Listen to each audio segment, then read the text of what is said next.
When fcTest is deployed, teachers and instructors who use fcTest will find a conference on their desktop called Instructor. To begin the process of creating a test, open this conference.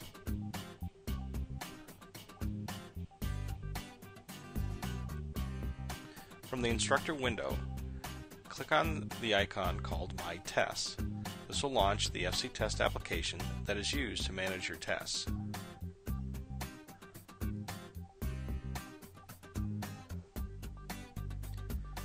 To create a new test, click the Add button at the top of the control panel.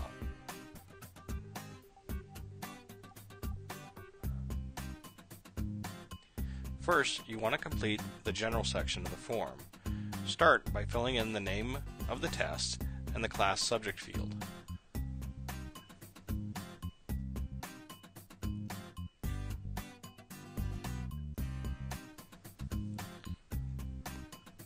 Next, you want to select a start date and time for the test. This will be the time when the test is first available for students to take the test.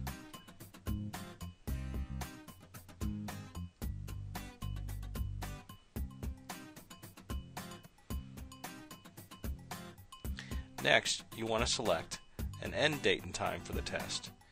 After this time, the test will no longer be available to students.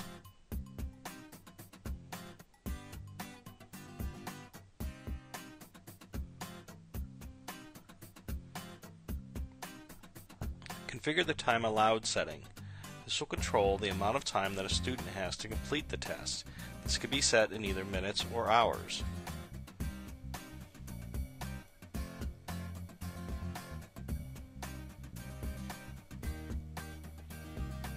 Next, you want to decide the setting for the question configuration checkbox.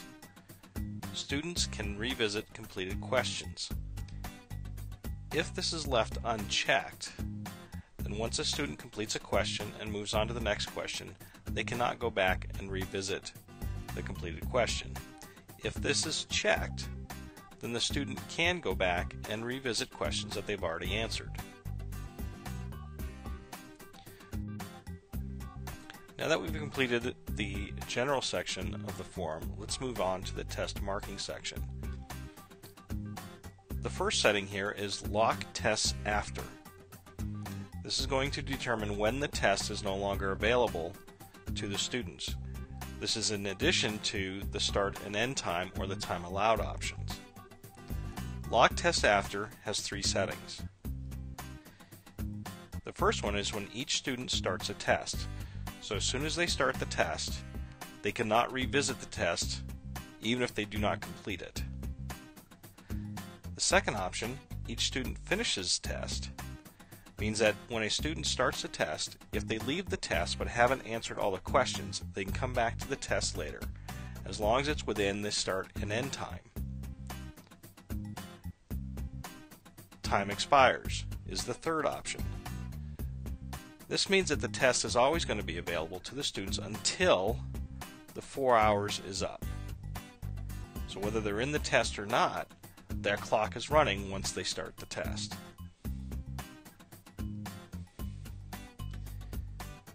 Student result report timing. This setting determines when the student gets notified of the results of their test. And there are two options here. Instructor initiated. This will mean that when the instructor is ready, they will go through their interface and send out the emails with the students' grades. The second option, when all answers are marked, will go ahead and automatically send an email to the student with their results once all the questions are graded.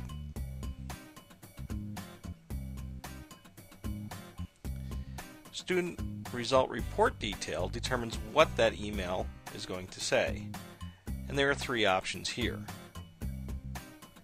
Grade summary only will give a number of points earned out of a number of possible points. Grade summary and incorrect answers will give them their score in the same format of number of points earned out of possible points and which questions they missed, along with the correct answers. Grade summary and all answers will give them their score and a copy of all the questions and all the correct responses.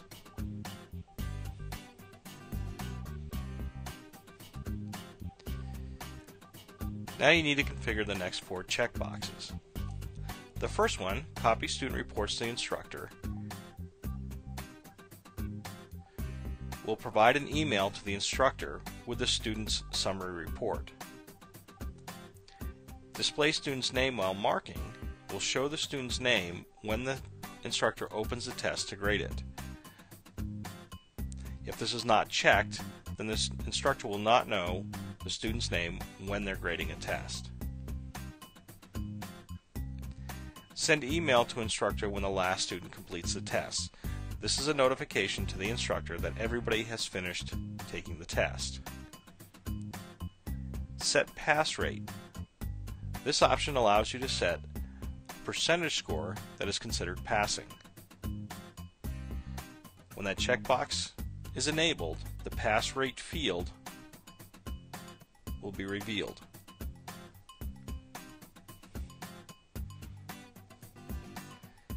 The next field you want to look at is the test description. The test description field allows you to write in a small amount of text to describe what the test is for.